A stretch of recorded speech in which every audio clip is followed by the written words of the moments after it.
Hi అండి, నేను మీ Anitha. Welcome to our channel. ఈరోజు వీడియోలో మరికొన్ని యూస్ఫుల్ టిప్స్తో అయితే మీ ముందుకు వచ్చేసాను.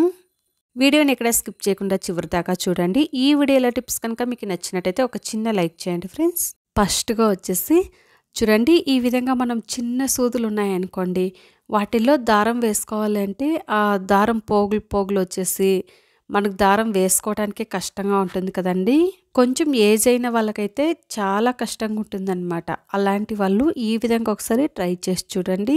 మనం రైస్ అయితే వండుకుంటూ ఉంటాం కదండి, ఆ రైస్ని కొద్దిగా ఒక మెతుకు తీసుకుంటే చాలండి.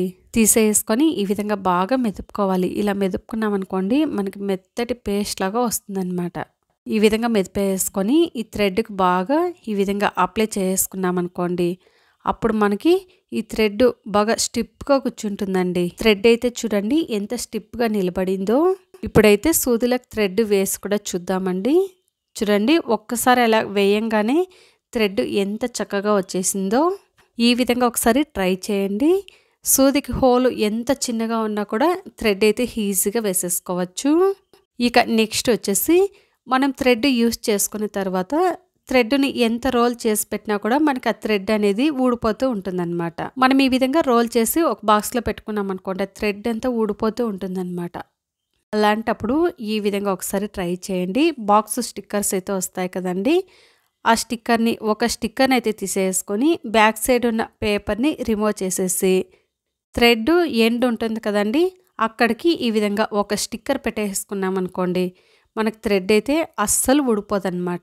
ఇలా స్టిక్కర్స్ అయినా పెట్టేసుకోవచ్చు. లేదు అంటే ఈ విధంగా కొద్దిగా రైస్ని మెదిపేసుకొని ఈ థ్రెడ్కి అప్లై చేసుకొని రోల్ చేసి పెట్టుకున్నాం అనుకోండి, అలా అయినా కూడా మనకు థ్రెడ్ అస్సలు ఊడిపోదు. ఈ రెండింటిలో ఏది చేసినా కూడా చాలా బాగా వర్క్ అవుతుంది. ఈ విధంగా తప్పకుండా ఒకసారి ట్రై చేయండి ఫ్రెండ్స్.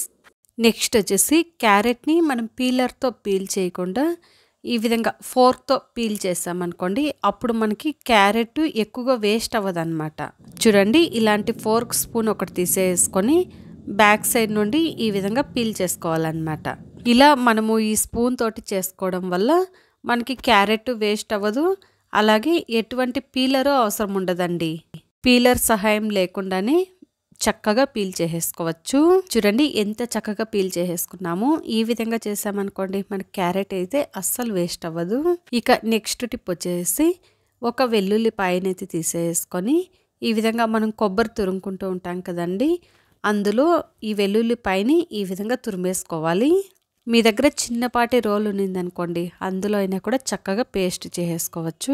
ఇలా తురుముకున్న తర్వాత చూడండి, మనకి వెల్లుల్లి పొట్టు కూడా ఎంత చక్కగా సపరేట్ అయిపోయిందో. వెల్లుల్లి పేస్ట్ అయితే చక్కగా వచ్చిందనమాట. ఇప్పుడైతే చూడండి, కొద్దిగా ఈ వెల్లుల్లి పేస్ట్ని అయితే తీసేసుకొని ఎవరికైతే పులిపూర్లు ఎక్కువగా ఉంటాయో ఆ పులిపూర్ల మీద ఈ విధంగా వెల్లుల్లి పేస్ట్ని కొద్దిగా పెట్టేసి ఒక 1/2 అవర్ పాటు అలాగే ఉంచుకోవాలన్నమాట. అలా మనము రోజు పెడుతూ రావాలండి. ఒక 4-5 రోజుల పాటు ఈ విధంగా పెట్టుకుంటూ ఉన్నామనుకోండి, మనకి పులుపుర్లు అయితే చక్కగా రిమూవ్ అయిపోతాయి. నాకైతే ఒకటి పెద్దగా వచ్చేసిందండి. అలాగే చిన్న కూడా స్టార్ట్ అవుతూ ఉన్నాయి చూడండి, సైడ్లో చిన్న వస్తూ ఉన్నాయన్నమాట. ఈ వెల్లుల్లి పేస్ట్ పెట్టుకున్న తర్వాత ఫస్ట్లో మనకి కొంచెం మంట అయితే పుడుతూ ఉంటుందండి. అదైతే ఏం అవ్వదండి, 2-3 నిమిషాల తర్వాత అదే తగ్గిపోతుంది. ఒక్కొక్కరికైతే పులుపుర్లు ఎక్కువగా వచ్చేస్తూ ఉంటాయండి. అలాంటి వాళ్ళు ఈ విధంగా ఒకసారి ట్రై చేయండి. మనం బయట క్లినిక్కి వెళ్ళి మనం ఆయిల్మెంట్స్ యూస్ చేసుకునే దాని బదులు ఈ విధంగా ఇంట్లో ఉన్న వాటితోనే ఎలా రిమూవ్ చేసుకోవాలి అనేది అయితే చూపించాను కదండి. ఈ విధంగా తప్పకుండా ఒకసారి ట్రై చేయండి ఫ్రెండ్స్.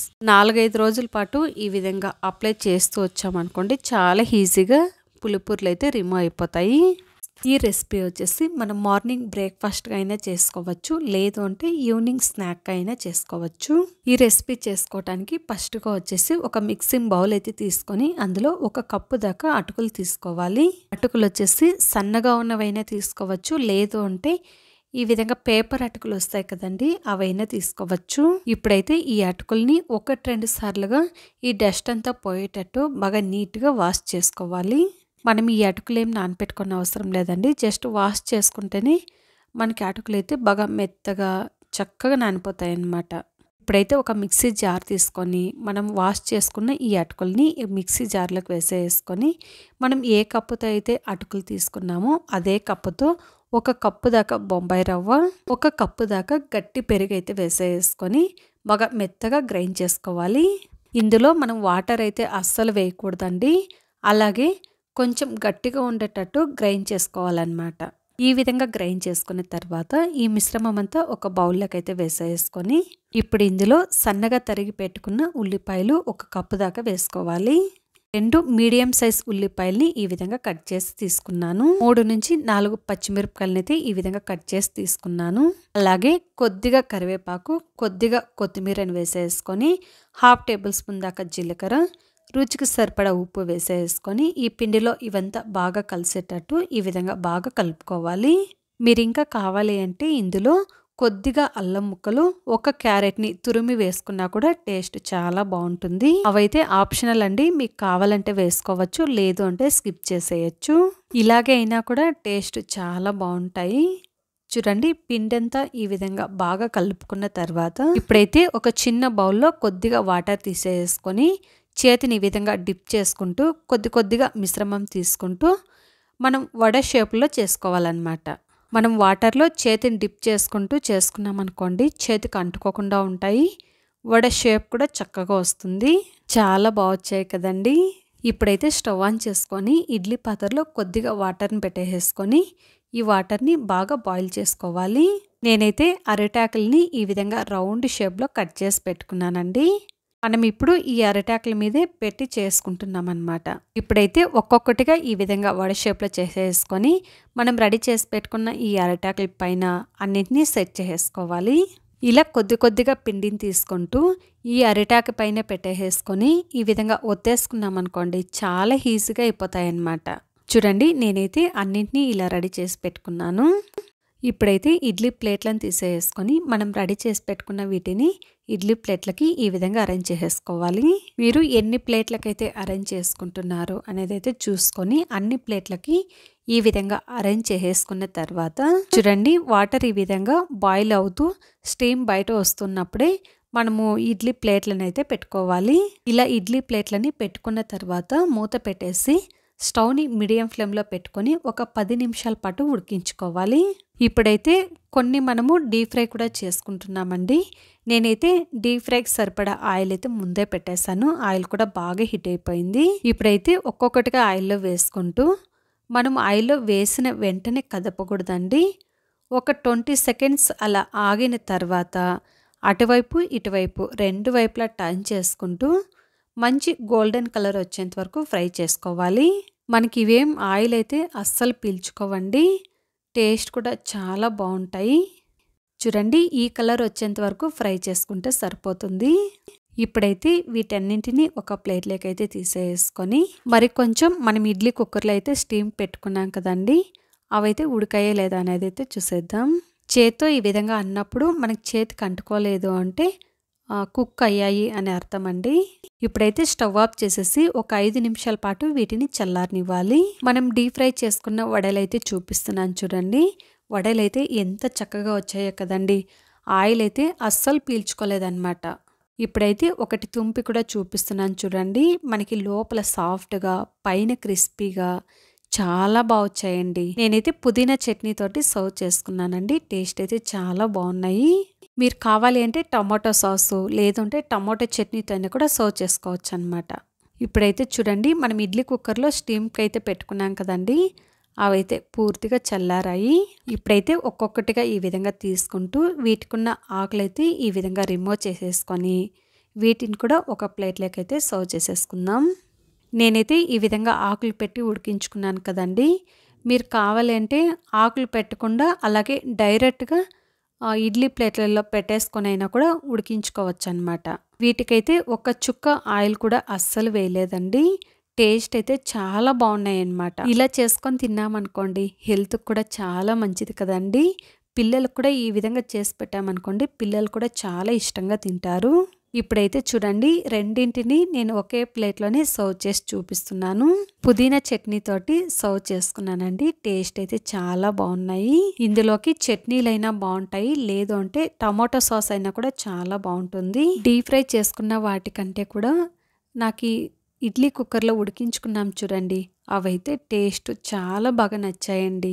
మార్నింగ్ బ్రేక్ఫాస్ట్గా ఈ విధంగా చేసి పెట్టామనుకోండి, మనం ఎక్కడ ఇందులో ఒక చుక్క ఆయిల్ కూడా యూస్ చేయలేదు కాబట్టి హెల్త్ కూడా చాలా మంచిది. ఒక్కసారి ఈ విధంగా చేసి పెట్టారనుకోండి, మీ ఇంట్లో వాళ్ళు మళ్ళీ అడిగి మరీ చేపించుకొని తింటారనమాట. టేస్ట్ అయితే అంత బాగుంటాయి. మరి ఈ హెల్దీ బ్రేక్ఫాస్ట్ రెసిపీ మీకు కూడా నచ్చినట్టయితే తప్పకుండా ఒకసారి ట్రై చేయండి ఫ్రెండ్స్. ట్రై చేసి ఎలా వచ్చింది ఏంటి అనేది అయితే కామెంట్ సెక్షన్లో తెలియచేయండి. ఇంతే ఫ్రెండ్స్ ఇవాల్టి వీడియో. ఈ వీడియో మీకు నచ్చిందని అనుకుంటున్నాను. ఈ వీడియో కనుక మీకు నచ్చినట్టయితే లైక్ చేయండి, షేర్ చేయండి. మరిన్ని ఇంట్రెస్టింగ్ వీడియోస్ కోసం మా ఛానల్ని సబ్స్క్రైబ్ చేసుకోండి. అలాగే పక్కన ఉన్న బెల్ ఐకాన్ని ప్రెస్ చేయండి. Thank you for watching. Bye అండి. ఫస్ట్గా వచ్చేసి చూడండి, ఈ విధంగా మనం చిన్న సూదులు ఉన్నాయనుకోండి, వాటిల్లో దారం వేసుకోవాలంటే ఆ దారం పోగులు వచ్చేసి మనకు దారం వేసుకోవడానికి కష్టంగా ఉంటుంది కదండి. కొంచెం ఏజ్ అయిన వాళ్ళకైతే చాలా కష్టంగా ఉంటుందన్నమాట. అలాంటి వాళ్ళు ఈ విధంగా ఒకసారి ట్రై చేసి చూడండి. మనం రైస్ అయితే వండుకుంటూ ఉంటాం కదండి, ఆ రైస్ని కొద్దిగా ఒక మెతుకు తీసుకుంటే చాలండి. తీసేసుకొని ఈ విధంగా బాగా మెదుపుకోవాలి. ఇలా మెదుపుకున్నాం అనుకోండి, మనకి మెత్తటి పేస్ట్ లాగా వస్తుందన్నమాట. ఈ విధంగా మెదిపేసుకొని ఈ థ్రెడ్కి బాగా ఈ విధంగా అప్లై చేసుకున్నాం అనుకోండి, అప్పుడు మనకి ఈ థ్రెడ్ బాగా స్టిప్గా కూర్చుంటుందండి. థ్రెడ్ అయితే చూడండి ఎంత స్టిప్గా నిలబడిందో. ఇప్పుడైతే సూదులకు థ్రెడ్ వేసి కూడా చూద్దామండి. చూడండి ఒక్కసారి అలా వేయంగానే థ్రెడ్ ఎంత చక్కగా వచ్చేసిందో. ఈ విధంగా ఒకసారి ట్రై చేయండి. సూదికి హోల్ ఎంత చిన్నగా ఉన్నా కూడా థ్రెడ్ అయితే ఈజీగా వేసేసుకోవచ్చు. ఇక నెక్స్ట్ వచ్చేసి మనం థ్రెడ్ యూస్ చేసుకున్న తర్వాత థ్రెడ్ని ఎంత రోల్ చేసి పెట్టినా కూడా మనకి ఆ థ్రెడ్ అనేది ఊడిపోతూ ఉంటుందన్నమాట. మనం ఈ విధంగా రోల్ చేసి ఒక బాక్స్లో పెట్టుకున్నాం అనుకోండి, థ్రెడ్ అంతా ఊడిపోతూ ఉంటుందన్నమాట. అలాంటప్పుడు ఈ విధంగా ఒకసారి ట్రై చేయండి. బాక్స్ స్టిక్కర్స్ అయితే వస్తాయి కదండి, ఆ స్టిక్కర్ని ఒక స్టిక్కర్ని అయితే తీసేసుకొని బ్యాక్ సైడ్ ఉన్న పేపర్ని రిమూవ్ చేసేసి థ్రెడ్ ఎండ్ ఉంటుంది కదండి, అక్కడికి ఈ విధంగా ఒక స్టిక్కర్ పెట్టేసుకున్నాం అనుకోండి, మనకు థ్రెడ్ అయితే అస్సలు ఊడిపోదన్నమాట. ఇలా స్టిక్కర్స్ అయినా పెట్టేసుకోవచ్చు, లేదు అంటే ఈ విధంగా కొద్దిగా రైస్ని మెదిపేసుకొని ఈ థ్రెడ్కి అప్లై చేసుకొని రోల్ చేసి పెట్టుకున్నాం అనుకోండి, అలా అయినా కూడా మనకు థ్రెడ్ అస్సలు ఊడిపోదు. ఈ రెండింటిలో ఏది చేసినా కూడా చాలా బాగా వర్క్ అవుతుంది. ఈ విధంగా తప్పకుండా ఒకసారి ట్రై చేయండి ఫ్రెండ్స్. నెక్స్ట్ వచ్చేసి క్యారెట్ని మనం పీలర్తో పీల్ చేయకుండా ఈ విధంగా ఫోర్క్తో పీల్ చేసామనుకోండి, అప్పుడు మనకి క్యారెట్ ఎక్కువగా వేస్ట్ అవ్వదన్నమాట. చూడండి ఇలాంటి ఫోర్క్ స్పూన్ ఒకటి తీసేసుకొని బ్యాక్ సైడ్ నుండి ఈ విధంగా పీల్ చేసుకోవాలన్నమాట. ఇలా మనము ఈ స్పూన్ తోటి చేసుకోవడం వల్ల మనకి క్యారెట్ వేస్ట్ అవ్వదు, అలాగే ఎటువంటి పీలరు అవసరం ఉండదండి. పీలర్ సహాయం లేకుండానే చక్కగా పీల్ చేసేసుకోవచ్చు. చూడండి ఎంత చక్కగా పీల్ చేసేసుకున్నాము. ఈ విధంగా చేసామనుకోండి మనకి క్యారెట్ అయితే అస్సలు వేస్ట్ అవ్వదు. ఇక నెక్స్ట్ టిప్ వచ్చేసి ఒక వెల్లుల్లిపాయనైతే తీసేసుకొని ఈ విధంగా మనం కొబ్బరి తురుముకుంటూ ఉంటాం కదండి, అందులో ఈ వెల్లుల్లిపాయని ఈ విధంగా తురిమేసుకోవాలి. మీ దగ్గర చిన్నపాటి రోల్ ఉన్నిందనుకోండి, అందులో అయినా కూడా చక్కగా పేస్ట్ చేసేసుకోవచ్చు. ఇలా తురుముకున్న తర్వాత చూడండి మనకి వెల్లుల్లి పొట్టు కూడా ఎంత చక్కగా సపరేట్ అయిపోయిందో. వెల్లుల్లి పేస్ట్ అయితే చక్కగా వచ్చిందనమాట. ఇప్పుడైతే చూడండి కొద్దిగా ఈ వెల్లుల్లి పేస్ట్ని అయితే తీసేసుకొని ఎవరికైతే పులిపూర్లు ఎక్కువగా ఉంటాయో ఆ పులిపూర్ల మీద ఈ విధంగా వెల్లుల్లి పేస్ట్ని కొద్దిగా పెట్టేసి ఒక 1/2 అవర్ పాటు అలాగే ఉంచుకోవాలన్నమాట. అలా మనము రోజు పెడుతూ రావాలండి. ఒక 4-5 రోజుల పాటు ఈ విధంగా పెట్టుకుంటూ ఉన్నాం అనుకోండి, మనకి పులుపుర్లు అయితే చక్కగా రిమూవ్ అయిపోతాయి. నాకైతే ఒకటి పెద్దగా వచ్చేసిందండి. అలాగే చిన్న చిన్న కూడా స్టార్ట్ అవుతూ ఉన్నాయి చూడండి, సైడ్లో చిన్న వస్తూ ఉన్నాయన్నమాట. ఈ వెల్లుల్లి పేస్ట్ పెట్టుకున్న తర్వాత ఫస్ట్లో మనకి కొంచెం మంట అయితే పుడుతూ ఉంటుందండి. అదైతే ఏం అవ్వదండి, 2-3 నిమిషాల తర్వాత అదే తగ్గిపోతుంది. ఒక్కొక్కరికైతే పులుపుర్లు ఎక్కువగా వచ్చేస్తూ ఉంటాయండి. అలాంటి వాళ్ళు ఈ విధంగా ఒకసారి ట్రై చేయండి. మనం బయట క్లినిక్కి వెళ్ళి మనం ఆయిల్మెంట్స్ యూస్ చేసుకునే దాని బదులు ఈ విధంగా ఇంట్లో ఉన్న వాటితోనే ఎలా రిమూవ్ చేసుకోవాలి అనేది అయితే చూపించాను కదండి. ఈ విధంగా తప్పకుండా ఒకసారి ట్రై చేయండి ఫ్రెండ్స్. 4-5 రోజుల పాటు ఈ విధంగా అప్లై చేస్తూ వచ్చామనుకోండి చాలా ఈజీగా పులుపుర్లు అయితే రిమూవ్ అయిపోతాయి.